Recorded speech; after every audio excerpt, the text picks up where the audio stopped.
The peak of a child's unquenchable curiosity is usually connected with the neglect of their parents. There's no better time for a child to explore unknown fields than the time alone. This thirst for exploration mixed with a child's imagination may lead them to new experiences that are good for them. But most of the time, this inevitable mixture leads to put it lightly, incidents. Now, when these incidents occur, it is easy to point fingers at the preoccupied nature of adults, saying how they should have cared for their child better. That if they were a better father or mother, the incident would never have happened. The problem is that the parents cannot be expected to watch their children all of the time. It's impossible to do so. Humans need to work, sleep, and continue to have their own lives outside of their children. However, one would think parents would grow a bit more attentive when these incidents begin to happen more often. This is none the more prevalent than when the world faced a peculiar case known as the missing children of Mulligan, Georgia. It is known as one of the state's strangest and most infamous incidents. When you watch a clock, it begins to feel as though it goes slower, as if you have some magic power of slowing down time by staring at one. This thought lingers in the mind of Billy Dunfield, a 5-year-old kindergartner who is impatiently watching the clock in the corner of his room beside his window, waiting for it to hit 3 a.m. This was the latest Billy has ever stayed up as far as he could remember, and he hates every second of it. Billy attempted various times to close his eyes and lay his head on the pillow, hoping that it would make the clock go faster. All of his attempts were futile. So here Billy was, staring at the clock, counting in his head to 60 the best he could, but never getting it right as he would count too fast. The wait was painfully long and boring, but Billy knew it was worth it. The clock finally reaches 2:58 a.m., prompting Billy to ecstatically hop out of his bed and turn on his small old television on the top of the dresser in his room. He sits down on his carpet floor, leaning his back onto the front of the bed, having to look up to view the television. The only thing illuminated in the bedroom is Billy's eager face as the walls were engrossed by the prodigious darkness of the night. The television is on some channel playing late-night sitcoms. Billy grabs his television remote and proceeds to quickly type in the numbers 905. The screen changes to another channel, which is just heavy static. The small black pixels move around the screen like an army of squirming ants. Billy waits for it to come on, the feeling of anticipation pulling and pushing him back and forth. The clock hits 3 a.m. exactly, and the screen goes completely black, having a sharp high-pitched noise radiating from the television as the only sound filling the room. A couple of moments later, the image on the television begins to fidget and twitch, like it is sporadically moving up and down, trying to get its bearings. The picture comes into focus, revealing a title card for the show named Lizzie and Friends. A piano begins to play the show's happy theme song as the title stays on the television, making Billy happy that it is finally time for his favorite show. The video suddenly flicks to a different panel, as if it were using a Viewmaster to show the images. 2 circles appear on a pink background as a little cartoon character pops out of one of the circles, as if to say, "Hello." The cartoon character is a small girl in a big red dress, like how a doll would look. The huge cartoonish eyes takes up most of her head, along with an innocent smile drawn with one line, her nose being completely missing to make more room for the eyes. She has big orange hair with a red floppy hat straight out of the Victorian age on top of it, A large white flower accompanies her hat. She waves to the camera, having only 2 frames drawn. The animation looks cheaply made and rushed. A choir of kids say in unison, "Lizzie," as the name appears in the other circle. The look of the show appears old-fashioned, resembling cartoons from the 1960s, such as the Hanna-Barbera cartoons, having the characters move choppy and made of ridiculously simple shapes. The screen once again flips to black and back to show another cartoon character, this time it being a clown. His whole body cannot be seen in the circle, implying he is bigger than Lizzie. He has a hobo getup on, with a boiler hat and a ragged jacket with patches stitched all over it. An oversized yellow bow tie matches his long yellow pants. The strangest part about him was his face though. His skin was blue, with over half his head being taken up by a large smile surrounded by red clown makeup, going from cheek to cheek and almost touching the bottom of his chin, making his face look misshapen. His eyes were eerily small. His red nose was bigger than both of his eyes.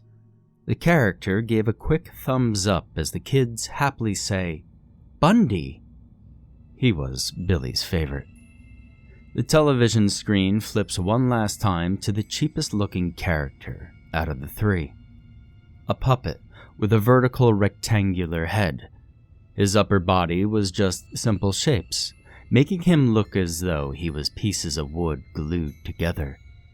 The only clothing he had on were big baggy pants held up by suspenders with red and white stripes.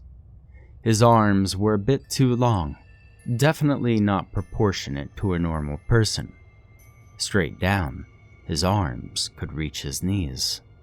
The character did nothing but smile as the kids say, "Robert," along with his name popping up in the circle beside him. The intro ends with a wide shot of the 3 characters standing beside each other with a red and white lighthouse behind them, looking like a giant candy cane. Bundy, the smiling clown character, is noticeably taller than the other 2 as Lizzie stands between them, waving to the camera once again. The choir of kids say, "Lizzie and friends," before the theme song ends abruptly as the episode begins. Playing at the playground flashes at the bottom of the video as Lizzie, the title character, appears. "Hello there, friends." Lizzie apparently has a British accent, and her voice sounds like it is coming from a small child. "And welcome to our special show. Yay. It is so nice to see that you all actually showed up." Lizzie turns her head to the side, looking off screen.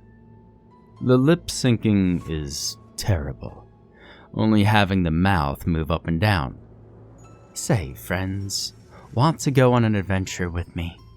Lizzie waits, giving the viewer time to respond. Billy does not say anything, scared he might wake up his mother. "Well, do ya?" Lizzie asks once more, her head slightly tilting like a confused puppy. Billy looks to where his door usually is, but cannot see it due to the darkness. He turns back to the television. Yeah? Perfect! Lizzie shouts out of nowhere. "Come on, let's all go to the playground." Lizzie darts off screen, quickly disappearing. A wipe transition flies across the screen, revealing a wide shot of Lizzie at the poorly drawn playground. She walks over to the slides where we see the puppet from the intro, Robert, going down a red slide with a small child, looking like he was around the age of 10. Robert is taller than the kid. He's about the height of a Christmas tree. Robert high-fives the kid with his slender hand. The 2 laugh as Lizzie appears. "Hello there, Robert the puppet. Who is your new friend?" Lizzie asks. Robert, just now noticing Lizzie, bends down beside the kid. "This is Jeremy. He's a basketball player." Robert's voice sounds like it's coming from an adult. Again, His mouth does not line up with the words. "Hi, Lizzie," Jeremy greets, waving to the small doll character. Jeremy has blonde hair and a blue shirt on, his face much more detailed than the other two. It sounds like an actual kid, as if the people who made the show let their son voice the character. Lizzie puts on a smile as she stares at Jeremy. "So, you like basketball, huh, Jeremy?" Lizzie asks. Jeremy nods back. "Well, Jeremy, lucky for you, Bundy the smiling clown has a ball that we could play with. Do you want to play some ball?" "That would be fun," the kid agrees. Lizzie starts walking past the two. "Come on, Jeremy." Lizzie motions with her hand to follow her. "Let's go find Bundy the smiling clown." The three begin to walk down a sidewalk, Robert's arms almost dragging behind him with how long they are. The walk's circle continues for a while, the music being the only noise. The background soon begins to loop, as if they legitimately walk past the slides a second time. Finally, the three walk up to a bench, where a large figure is asleep. His head is covered by a newspaper. A bindle rests on the grass beside the bench, the small pouch and stick hobos carry in media depictions. "There he is," Lizzie points at Bundy. "Oh, he's sleeping again. Looks like we'll have to wake Bundy the smiling clown up. On 3, I want everyone to yell, 'Wake up, Bundy!' Ready?" Robert and Jeremy nod as Lizzie counts. 1, 2, 3. Wake up, Bundy! The three yell rather loudly. Billy, instead of saying it along with them, grabs his television remote and quickly turns down the volume. Lizzie stares at Bundy, who is still asleep. "Well, I don't think everyone did it. Come on, everyone. On 3. 1, 2, 3. Wake up, Bundy!" The three yell once more, somehow louder than the last time. Billy frantically turns the volume all the way down. He turns to where the door is and looks to see if it woke up his mother. Fortunately, the house is still eerily quiet. Billy turns back to the show, leaving the volume off. What Billy has not noticed since he turned off the volume was that Lizzie has turned away from Bundy and was now staring at the screen. Subtitles begin to appear on the screen. Billy did not have subtitles on before. The subtitles read, "On 3, I want everyone to yell, 'Wake up, Bundy!' Ready?" Lizzie moves her mouth up and down, still looking directly at Billy. 1. Billy looks behind him to the door. The darkness grows as Billy's eyesight is weak from the light coming from the television. 2. He turns the volume up slightly. Only a few taps. One would not be able to hear the cartoon unless you were as close as Billy was to the screen. 3. Billy reluctantly says quietly, "Wake up, Bundy. Wake up, Bundy!" Out of nowhere, the three cartoon characters scream at the top of their lungs, sending Billy backwards. It was so loud that the kid's ears started ringing. The child quickly gets on his feet and runs to the door and peers out. His mother did not wake up, surprisingly. Billy takes a slow breath and closes his door quietly, locking it this time. The walls of the room return to black as Billy sits back down. As he sits down, Bundy just now flies up in the air in shock, even though they yelled a couple of seconds ago. Billy turns the volume back up as Bundy lands on his head comically, making Billy giggle. "Hey, I'm reading here," the blue clown hobo character yells, sitting on the ground in a low, goofy voice. "You are asleep, Bundy." Lizzie places her hands on her sides. "No, I was reading the paper. I just got to my favorite section." Bundy replies. Which is? The nap section. All the characters laugh, including Billy. Bundy has a large smile that does not seem to disappear. In fact, his lips do not move when he talks. Instead, his teeth go up and down. This is our new friend, Jeremy. Jeremy, meet Bundy the smiling clown. Lizzie tells the cartoon kid. Bundy stands up, shadowing all the other characters by how massive he is. Hi, Bundy. Jeremy waves. He still sounds like a normal kid, and not a voice actor.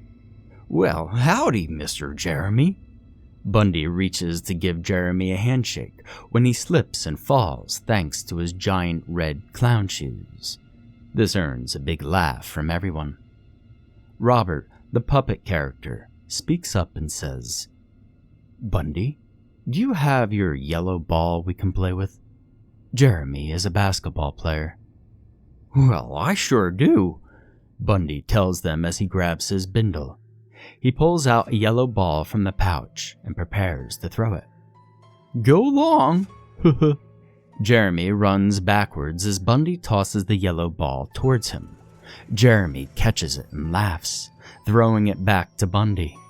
He catches it and throws it to Robert, who throws it to Jeremy, who throws it to Lizzie, and so on and so forth. The four continue to throw the ball to each other, laughing for a long time as the theme song begins to play again. Unknown to Billy, the time was now 4:58 a.m. Time flew by drastically. It only felt like a couple of minutes to the child. Billy's eyes were bloodshot beyond comprehension as he continues to stare at the television screen, not even blinking, watching the four pass the ball around. Billy smiles all the way through it. Lizzie throws the yellow ball to Jeremy, but instead of catching it, he instead drops and misses it. Oh no! Lizzie yells as the ball rolls down the sidewalk. The music cuts off completely, the only sound being the high-pitched screeching of the television. No one runs after the yellow ball as they watch it roll. The ball slowly comes to a stop in the middle of the road. The four cartoon characters walk towards the side of the road, all staring at the ball, confused, puzzled. Lizzie suddenly speaks up in a demanding way. Jeremy, can you please go grab the ball for us? Jeremy just stands there, bearing a look of distress.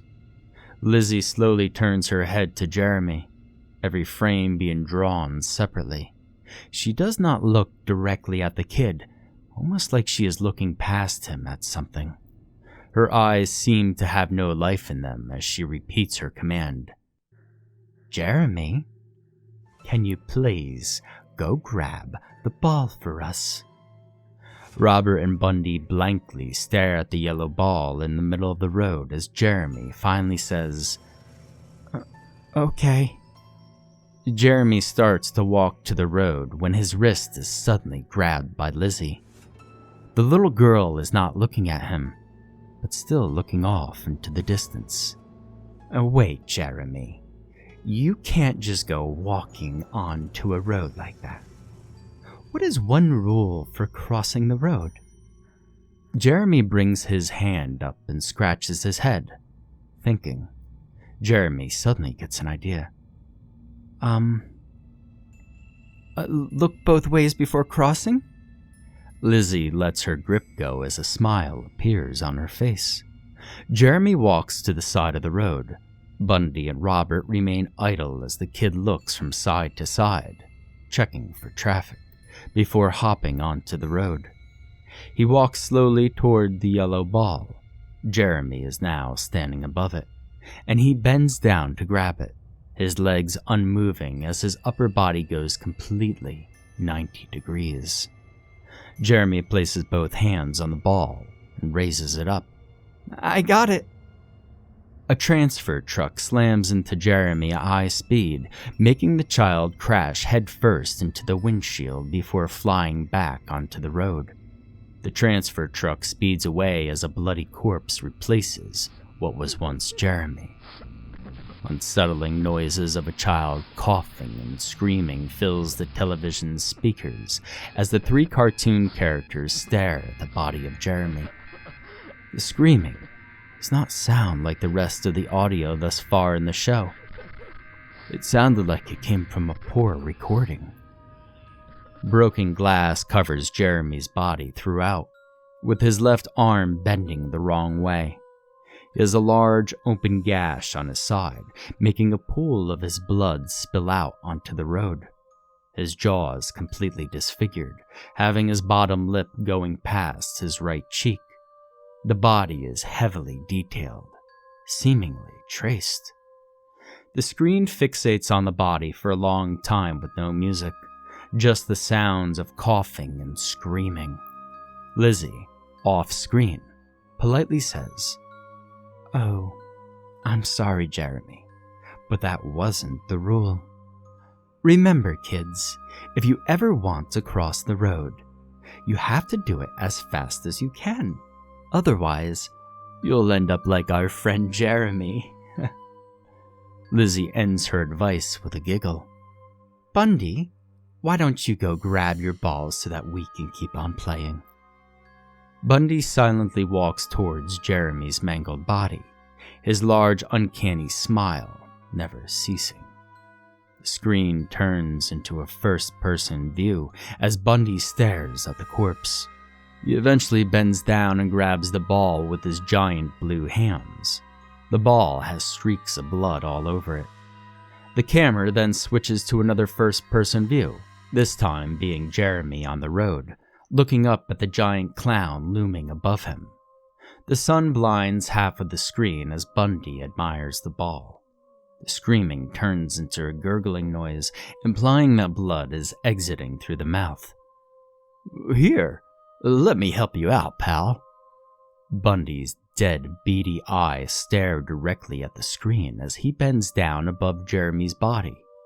Bundy's head covers the sun, replacing the light with his abnormally misshapen head. Bundy reaches towards the camera. The view switches back to Bundy's as it shows his large hands being placed on top of Jeremy's head and chin. The screaming has now turned to crying, as Jeremy is powerless in the situation. Bundy quickly snaps Jeremy's neck. The picture immediately goes static as the theme song begins to play once more. The song is somewhat more aggressive, as if someone is banging their hands on a piano as they play. Images begin to pop up suddenly, only appearing for a couple of frames. Most of the images fly by far too fast to comprehend what they are. But some of the images include the lighthouse from the intro, the blue clown smiling directly at the screen, and the real-life counterpart of the bloody corpse of Jeremy with his neck broken. The music screeches to a halt, the only sound being the high-pitched noise. Lizzie appears on screen, staring at the camera like she was at the beginning of the episode. Her lifeless eyes look on with a small smile beneath them. She is looking directly at Billy.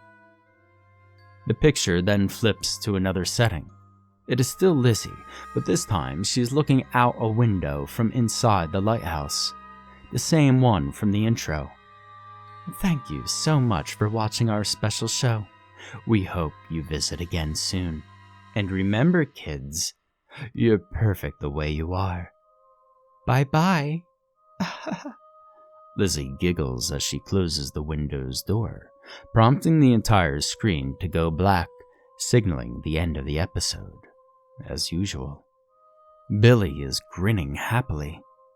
He loves that show. The small child gets onto his knees and is about to turn the television off when an image pops up. Special guest time, it reads on the screen. The same piano theme plays as small chibi-like versions of the three characters, Lizzie, Bundy, and Robert, bounce up and down at the bottom of the television. Billy quickly sits back down and continues to watch. Lilli's voiceover comes out of the television speakers. Alright kids, this week we have a special guest on our special show. Everyone, please give it up for our guest, Billy Dunfield. An artificial applause begins to play as the name pops up on screen. An obscure picture of Billy appears on the television. It looks as though he is walking out of school and getting into his mother's car.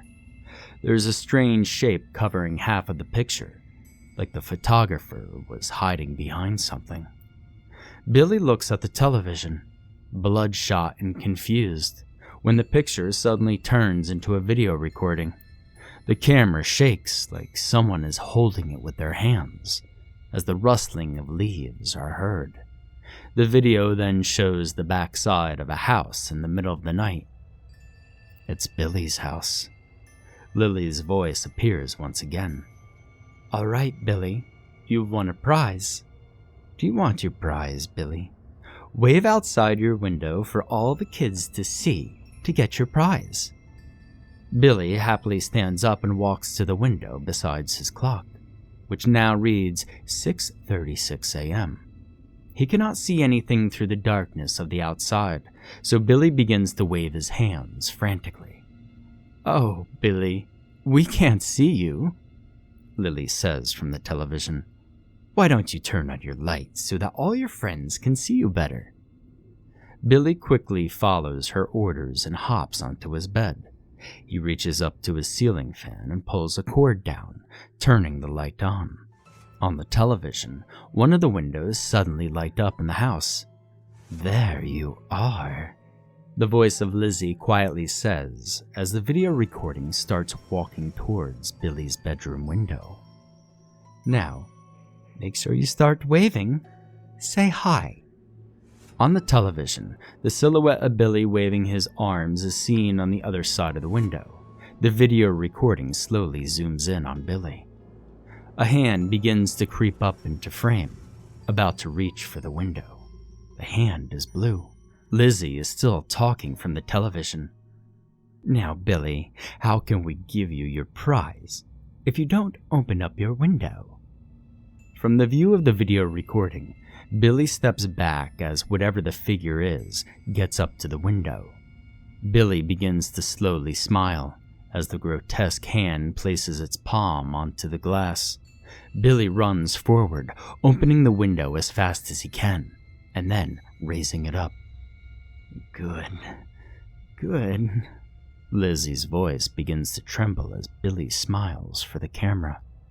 The blue hand begins to slightly shake as it reaches inside the house. The arm of the hand looks like the sleeve of some ragged jacket.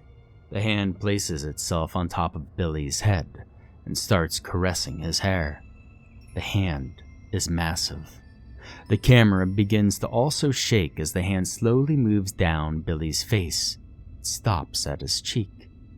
Yes. The voice of Lizzie gets even more unstable, beginning to breathe rapidly through the speakers of the television. Billy, staring at the camera, continues to smile as the blue hand moves down to the kid's neck. Perfect.